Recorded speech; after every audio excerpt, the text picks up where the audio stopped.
Shall we start? Yeah, sure. Okay, so this is your 30th anniversary since your debut. Yeah. So how do you feel about it? It's been long, or time flies? Time flies, but it's kind of special for Japan because 1983, the first album came out 30 years ago, and Masahito discovered the album. He found the album, he flew all the way to Sweden, to Scandinavia, with a photographer, and he brought Europe back to Japan. Yeah, I remember that. Yeah, he made us well known in Japan, and we have to thank Masahito. So it's very special. The first Europe album is very close to Japanese hardcore fans. It was the first country outside Sweden that discovered the band. So Sweden, Norway and Japan first, and then the rest of the world, but Japan was very early. So what are your thoughts about Lucio Fulci? Because Seven Doors Hotel was one of the first hit in Japan. It's about a horror movie, but I'm not sure if the fans here understood that. It was just a strange horror movie called Beyond. Beyond, yes. Yeah. I love it. Yeah, it's kind of strange though, but I was just a young kid. I was probably 18, 19. And I just saw it, and I remember it in my head as I was writing this song, and I just started to remember it, So it's kind of cool. It's kind of cool. Yeah, the storyline is totally, horrible, but yeah, very atmospheric. Yeah, sure. It's great. The lyrics are like, Seven Doors Hotel, one of the seven gates to hell. It's very, the image is quite far from the usual.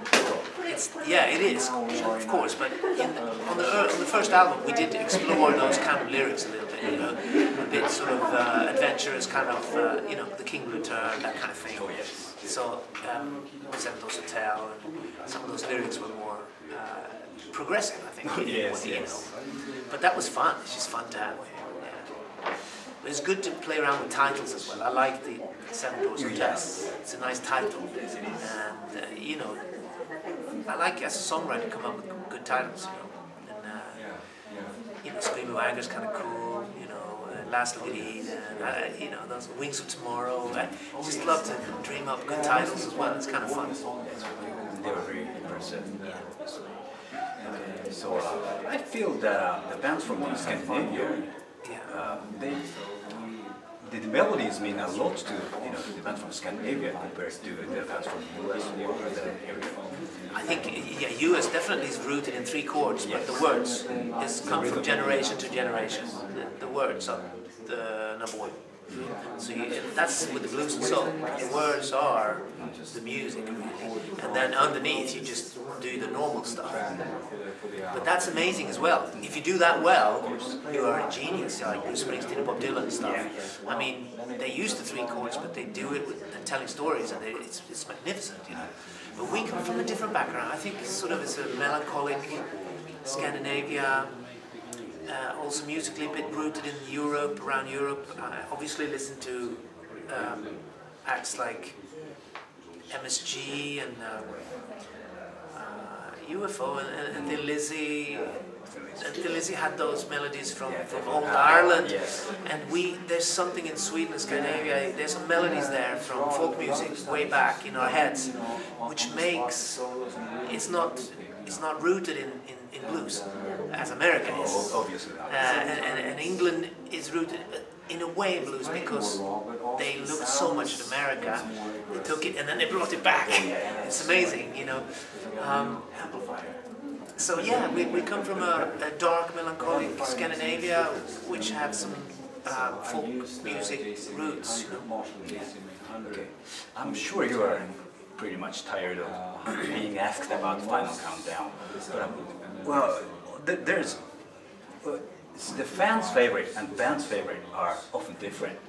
Yeah. What do you think about it? What does Final Countdown mean to you? You think that is the best song by you, or it's a unique song? We think it's an interesting song. It's great to play live, but for me personally, it's also an album track.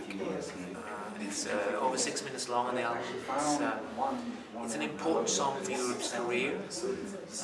But first and foremost for us, it was an album track, and it was a song to start our show with on the Final Countdown tour, our third album. We started the album with it, and we started the show with it. That was the idea, to have a majestic start of the show. So for us, it has a little bit of a different value. It's one of our album tracks, you know. But we know it's unique and different. It stands out a little bit, you know. It made Europe cross over to other areas a little bit. Europe is mainly a guitar rock band, really, you know. But that song and that album sort of broaden it a little bit. It's not even used. Yeah, and I think the intro of the Final Countdown is one of the best on this earth. Maybe along with Jump by Van Halen. Yeah, I remember, it's so funny because I remember hearing Jump, and I really enjoyed what Eddie did with the Oberheim. He probably was fascinated like me. All these new keyboards came from Japan, and I was really mesmerized. How these analog synthesizers, they were amazing. So I'm sure Eddie did the same thing with the Oberheim. You know, that was also a great keyboard, fantastic keyboard. But I started playing around with chords and Rolands, and it was a Korg Polysix I wrote to Final Countdown. It was a sound, a sweeping sound of the Polysix. That's typical Polysix kind of thing. And the keyboards also inspired us to write. Me and Eddie and maybe Aha from Norway. They also had a... It's something with the early 80s when these keyboards came from Japan, and they inspired some songwriters. Because songwriters like to try everything. We try a new guitar, we try a new keyboard, we try anything to get inspiration for a song. And that was just around that time.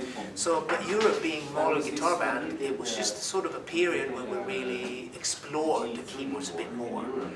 Later on, we used them for atmosphere, we used them for string lines, we used them for intros, pianos. We like it, but it's important for atmosphere keyboards. It's very important. And Mick Michele, our keyboard player, is so talented. It's amazing.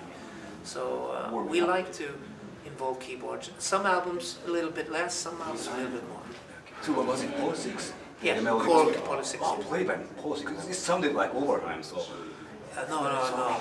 It was a Korg Polysix that I wrote it on. But in the studio, me and Mick Michele and Kevin Elson, we put together 11 synthesizers, MIDI.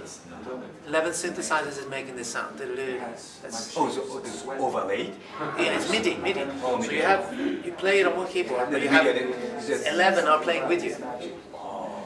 I think it's a mixture of, well, Mick will know what it is. Definitely Yamaha, and Roland. Yeah, the DX. Yeah, that's it. It was like 9 or 10 of those. You know those rack motors? Oh yeah, yes. There may be a PPG in there as well. I don't know. Mick knows the keyboards.